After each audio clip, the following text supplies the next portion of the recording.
Hi there, it's Jennifer and welcome back. Today I am continuing my favorite crafty things of 2015 and I'm focusing on papers and adhesives. This is a series of videos and blog posts where I cover my favorite products for the year, so be sure to head over to my blog to see the other topics I've covered along with discount codes and giveaways. So let's start with paper. Now, I really want to say that paper can really make a huge difference with stamping. I think it's important to find a high quality cardstock that you like, especially for white, because that's what you do most of your stamping on. And you can get better stamping results, much better stamping results if you're using a good quality white cardstock. And I'm going to do a review on this in a few weeks, so stay tuned for that. Now, I have found that I get the best results with Neenah White Classic Crest Solar White cardstock. Now, there are a few different Neenahs out there. You want to make sure you get the Classic Crest version, and the Solar White is the bright white that really works great for card making. I like this cardstock for many reasons. It's great for Copic markers, but even if you don't do Copics, it's a nice smooth surface that takes ink very well. You can use distress inks for blending on this, and they work great. It's just a really high quality cardstock. Now, there are other great white cardstocks out there for stamping, but this is the one that I prefer. Now, you will pay more for this higher quality cardstock. However, I like that I can buy it in a ream that has 250 sheets, and that lasts me for a very long time, and I do a lot of stamping. I go ahead and take the ream to a office supply store and have them cut it in bulk for me down to 4 1/4 by 5 1/2 inch pieces, so it's ready to go with stamping. I use 80 pound for almost everything I do. I use the 110 pound mostly for card bases, but I do have some of it cut for stamping also. They stamp beautifully. Again, you want to be sure to get the Neenah White Classic Crest. That's the high quality Neenah. There are some lower quality versions, but I don't think they're as good for stamping. So Neenah Classic Crest is what you're looking for. I also, again, use this for my card bases. I do a lot of top folding cards, so I like to use the 110 pound for that. So if you're using a lower quality white cardstock, I encourage you to try out this one. You can get small packs of this or try another high quality white cardstock. You'll be amazed at the difference. And I find that I waste a lot less cardstock because I get better results with stamping on this smooth surface. So think about it. You're spending a lot of money on all your supplies. You really want to make sure you get the foundation right with a good cardstock for stamping. Okay, so that's what I use for all of my white cardstock. Now for watercolor, I use the Tim Holtz Distress Watercolor cardstock or the Ranger watercolor paper. It's the same paper. The Tim Holtz is cut to 4 1/4 by 5 1/2, whereas the Ranger is full sheets. Now, this is a bright white watercolor. For me, the most important thing with watercolor paper is that it is a bright white. I like pure white papers. It's just my thing.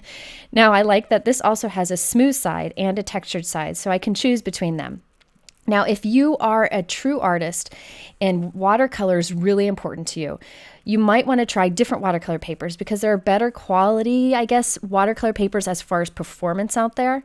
But if you're like me and you're just a card maker wanting to do a little bit of watercolor, this is a great product because it's bright white, has texture on one side and is smooth on the other. And it comes from a company that's in our industry, and it's always good to support those in our industry. So I usually use the Tim Holtz because it's pre-cut just to the right size for me, but you can get the Ranger and create card bases from it also. So this is the watercolor paper I recommend. If you want a fancier watercolor paper, check out Christina Werner. She is a pro at that, and I'll link to her blog. Okay, now for colored cardstocks. I use several different color cardstocks, and this really comes down to preference. There are several companies with really good quality cardstocks, and a lot of them get it from the same manufacturers. So I'm just going to mention a few that I get mine from that I'm really happy with. I do little swatches. I die cut from a Paper Smooches tag, a little tag, and then I use a label maker to label it. This way I have this swatch that this swatch ring I can take to my work surface, find exactly what color cardstock I need, and then I can go back and get a piece of that color cardstock. I find having the swatch ring is super helpful. Every time I get a new color, I go ahead and create a swatch to put on the ring. So I encourage you to do this if you really want to make good use of the cardstocks that you have. So I mentioned there are a few stores that I buy cardstock from. Right now, I'm using Gina K cardstock a lot. This is new to me. A lot of readers told me about it, so I tried it out and I ordered some, and I'm really pleased with this cardstock. There are a lot of colors. It's 100 pound, which is great for card bases or card making. Beautiful colors, and Gina K is a very sweet person, so I'm so glad I've started to use her cardstocks. By the way, I've gotten her inks and I'm still playing around with them, and I'll be using them in future videos. Some people asked about that. Okay, and by the way, also, the Gina K has a beautiful yellow cardstock, lots of good yellows, so you might want to head over and check those out. I also really like the selection over at My Favorite Things. They have a ton of colors of cardstocks. Most are 80 pounds. A good selection of reds, a lot of beautiful colors, and they add colors to it often. They have coordinating inks, but to be honest with you, I never match up my inks to my cardstock because I never find they're a perfect match anyways. So I really just look at the cardstock alone when I'm choosing colors that I like. My Favorite Things also has a lot of specialty cardstocks, which I'll talk about in a moment, but if you're headed over there, you might want to check those out. And then finally, Simon Says Stamp. They have a lot of colored cardstocks also, again with coordinating inks if you prefer to have that. 110 pound, perfect for card making, and some of these colors are vibrant and just absolutely beautiful. And last but not least is Papertrey Ink. I know a lot of my readers really like this cardstock. They have a beautiful selection of colors, a lot of choices. These are 110 pound, I believe, which is very close to the others. And they have a lot of things that coordinate in their collection too. So these are the cardstocks that I use most often. In the new year, I plan to add into my video links the specific color cardstocks I use so that you can check out the colors I use most often if you're interested, so stay tuned for that. So let's move on now to specialty papers. First up is vellum. I think every crafter should have some vellum in their stash. I like the Ellen Hutson 40 pound vellum. It is super thick and very high quality. So I've actually even made a card base out of this vellum, and I'll link to a video that shows how I did that. And you can do heat embossing on this without having to worry about it warping. This is really a high quality product. And by the way, you'll see that I store my paper in these sleeves. I'll link to a video showing that at the end of this video. As I mentioned earlier, My Favorite Things has a lot of specialty cardstocks that are worth looking into. They have some foils in a variety of finishes. Some of them are super shiny, like the gold one I showed you here. Some have a little bit less shine, so if you don't want something that's so ostentatious. And they even have a brushed line, so it's like a very muted kind of metallic look. It's just gorgeous. I know that foil cardstocks are all the rage right now. Everybody's trying to get their hands on them because it's a great way to get the look of foil without having to do any of the elaborate techniques with laminators or the Mink machines. So you'll see that I use these foil cardstocks quite a bit in my cards. And also they have some beautiful glitter papers. This is the copper sparkle, and I actually ran out of the silver and gold sparkle that they have, but I'll talk more about glitter papers in a moment. Another great foil cardstock pack is this 6x6 pad from Die Cuts with a View. It has the silver, gold, copper, and then some other colors also. I think there's 4 sheets of each, so there's lots in here. So if you want to try out foil, this is a great option for you because there's a lot of colors and it's a really nice, thick cardstock. Now, if you're looking for even more shine than foil, you can try glitter papers. Now, there are 2 different types of glitter paper that I consider. One is this fine glitter paper. You can see it's very toned down, so it's not like big bulky pieces of glitter. It's super fine and almost has a velvety feel to it. This glitter's not going to come off. It's something if you're looking for a little bit of shine but not too much, this is a great choice. I've been using it for years. It's fun for die cutting and adding just a little bit of shine to your cards. Now it does come in 12x12 pads, but I use the 6x6 the most. Now, if you want something with more glitter, I call this real glitter paper. I really like this American Crafts glitter cardstock. This is harder to find. You can get it in 6x6 or 12x12. You can see the comparison here that it's much more glittery, much more loud than the fine glitter paper I just showed you. This pack has some white, gold, silver, and black in it, but you can buy 12x12 of, say, the gold alone if you're interested. Now, this isn't that cheap glitter paper that I've seen in some of the big craft stores.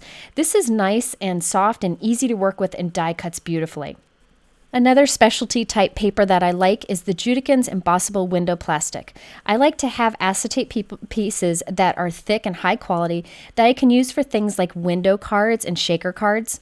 Now on the package there are a lot of techniques it mentions that you can use this plastic for. However, one of the things that I like most about it is that I can find that if I'm careful I can heat emboss on it without warping it. So what I do is I use my anti-static powder tool on it first. Then I stamp my image with Versamark ink, and then I add my embossing powder to it. Now, when you go to heat this with your heat gun, you want your heat gun to get really good and hot before you bring it to the acetate. So I let it get hot for maybe 30 seconds before I bring it to the acetate. I then continually move the heat to and from this, keep it moving so that I don't cause any warping, but eventually it does cause the embossing powder to emboss, and you can get a bright embossed image on that acetate with very little warping. So this is really fun for window cards or shaker cards. Okay, so let's go ahead and move on to adhesives. Now, I do want to mention that everybody's needs and wants with adhesives is very different, and there are a lot of great adhesives out there that provide different qualities. So you need to think about what is most important to you when it comes to an adhesive and then make a selection based on that.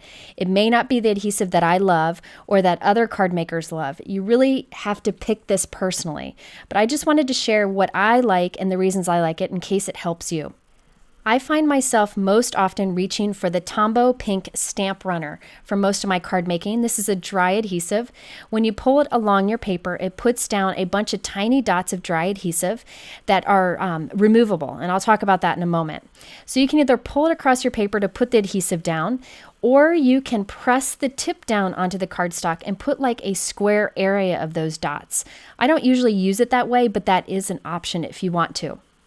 Now, I also like that this adhesive is a small size. I can't use that giant adhesive applicator because it just gets in the way. It's hard to see where I'm going. And also, my desk is filled enough. I don't need a big tool. So I really like the size of this. It fits in the hand nicely. But the biggest plus is that I can rub it away. I make a lot of mistakes when I'm card making.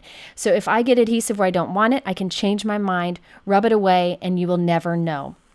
Another thing is if you glue something down, if you're not happy with where it is, you can carefully remove it and it won't destroy your paper. This is another big plus because I move things a lot. Now don't worry, this does end up holding very well, so you don't have to worry about your card falling apart. But I think the perks of having a small applicator, the fact that you can rub the adhesive away and move things are very, very important to me. There are refills available for the stamp runner, and I wanted to go ahead and show you how to do the refill because some people said they had trouble with it. There's a few tricks, and it's really easy if you get those tricks. So here's a package. When you open it, you want to make sure that you're opening it so that the refills stay in the plastic packaging. So you just open it up carefully, and you'll see they're both in there. Now hold one in there while you flip the other over into your hand. Leave that laying in your hand. Remove that little yellow piece. And then lay the stamp runner right into the refill. It fits in like a puzzle piece, and then flip it over. Now you can carefully take out this little white piece that's holding it all together. Now, this is the important part. You need to turn this a little bit. There is a little slot with an arrow that shows you which way to turn it. I use that little piece that came in the packaging to just put into that slot and turn it. So you're just cranking it a few times, 4 or 5 times. It tightens everything up in there and makes it ready to go. Very easy to do. Now you close it and lock it. Run it a few times along your paper, and before you know it, the adhesive will come out. So this is my favorite adhesive based on the things I mentioned. If cost is important to you, you may want to check out the ATG gun. I have trouble using it, but many people like it. Another adhesive that I use often is the Be Creative tape. This is a double-sided tape. I think it's also known as Score Pal tape. This is very strong, easy to tear, and the release paper is very easy to remove. This is, as I mentioned, very strong. If you stick this down and put 2 things together with it, you will tear them trying to remove them. It's that strong. So you want to be sure you position it just right. Now this is available in a variety of widths. You don't need all these widths. In fact, I recommend getting the super narrow kind because then you can get into tight places. You can double up if you need to, but I'm telling you, it's so strong that a little goes a long way with this. Despite what adhesive you normally use, I recommend having a roll of this on hand because it's great for techniques, for shaker card windows, lots of things. You'll see it in a lot of my videos. Another product I like is this Stick It product. This is a double-sided adhesive sheet that is very, very, very, very thin. So it's perfect for putting on the back of cardstock before you die cut it so that you end up with adhesive on the back of your die cuts. Now, some people like to use a spray adhesive on the back of their die cuts. However, I don't like spraying that stuff in my house and I don't like the fumes. So I find this option is better for me. The Stick It is available in a large size or a small size. I prefer the large because I have more of it to use. I cut off a piece that is big enough for what I need. I put it onto the back of my cardstock, and then we put this into our die cut machine as we would just die cutting regular cardstock. You want to put it so the adhesive is down, then put the die on top and run it through your die cut machine. So the die will cut through that layer of adhesive because it is so thin. Then you can remove the release paper from the back and put it onto your card. Now, another great thing about this product is you can put it down and you can stick it down and watch. I'm not doing a good job positioning these words just right, but I wanted to show you that you can move it. So I've put it down, but I haven't pressed it firmly down. Just stuck it down as I normally would in adhesive. So I've put this in place, but I decided, that Y and that U are a little bit off. What you can do is peel it up. It's almost like it's repositionable at first, and then you can put it where you want it. And once you have everything just perfectly, you want to press it into place. I just use the edge of my bone folder to really press this in place so that it doesn't come undone and it sticks beautifully. And since this Stick It product is so thin, it is great for die cuts and for a lot of techniques. For liquid adhesive, my favorite by far is the Ranger Multi-Medium. It is a matte finish adhesive, so it won't show if it oozes out of the side of something. It's inexpensive and it's not sticky. I don't like sticky ones, so if I get it on my hands, it doesn't make a mess. I do like to replace the top of this bottle. You just pop the top off of it and replace it with this Quilled Creations fine tip applicator. It screws on perfectly. It's a perfect fit. And now you can get a fine tip application. I do have a video that gives more details on this, and I will link to it here. Now, a few tips to making this last. One thing is some people have gotten their caps stuck on it. I recommend just putting on a little bit. You don't want air to get in there, so just put it on lightly, but you don't need to press it on all the way. Also, I really think it's helpful to make sure that you put the cap on right away when you're using it. You don't want to leave it open often. So the way I use this on the back of intricate die cuts is I hold the die cut with my tweezers and then I just put a little bit on the back. A little goes a long way. This is a very strong adhesive. Then you can put it on your project. Don't worry if any of that adhesive oozes out. It dries matte so you'll never see it. And by the way, you can save your bottle if you ever want to return it to that. Now, another thing I wanted to say about this tip is some people have gotten theirs clogged because they've left the lid off. In that case, just take a thin needle, super, super fine needle. They're easy to find. Just put it right into the tip. It'll clear it out and you won't have any problems. I haven't had any problems with mine. A few people have said they have, but most people I've heard have really liked having this fine tip on here, and it's pretty inexpensive also. This adhesive is by far the strongest I've found and is the only thing I trust to add any embellishments onto my cards that I plan to put through the mail. Now, when I want a dimensional adhesive, I like to use the 3M or Scotch double-sided foam tape. I like that this roll is easy to tear so I can quickly tear off a piece. It's very strong and it has a little bit of dimension to it, and I can cut it down to smaller sizes. This is more economical than buying sheets of tiny little foam squares. There is a less expensive version of this tape roll from a different manufacturer. However, I find that it is hard to work with. It's hard to tear. So I think it's worth it just to spend a bit more money to get this high quality product. You can see that there's a lot of tape here. It lasts a long time. I also like to use craft foam to add dimension behind large pieces on my cards. So this is that fun foam or craft foam that we used as a kid, and it's a great way to really protect your card when you want that dimension. If you do strips of the foam tape behind a large piece of cardstock, it will get squished in the mail. I have a video showing this and giving some examples, and I'll link to that here. Now, to adhere that craft foam between your cardstock and your card, you can use a double-sided tape right on the craft foam. That's a great way to do it. Or you can put the adhesive, any dry adhesive, on your paper and then lay the craft foam into it. This will stay put and a great way to add even, safe dimension onto your cards. You can even die cut the craft foam to give some dimension for a die cut. So that wraps up my favorite papers and adhesives from this year. Remember, a lot of this is personal preference, so I just wanted to share why I like these particular products. I have linked below many of the products that I've used, but be sure to go to my blog for more sources for the products, also for discount codes and giveaways. So you can click here on the top left to head over to my blog. In the middle, I have 3 other things that might be worth checking out. The first shows the hub for my favorite crafty things, all the topics I've covered. The middle is a video showing why I use craft foam for dimension. And the last video there shows how I store my paper. Thanks for watching, and I hope you return again soon for more of my favorite crafty things.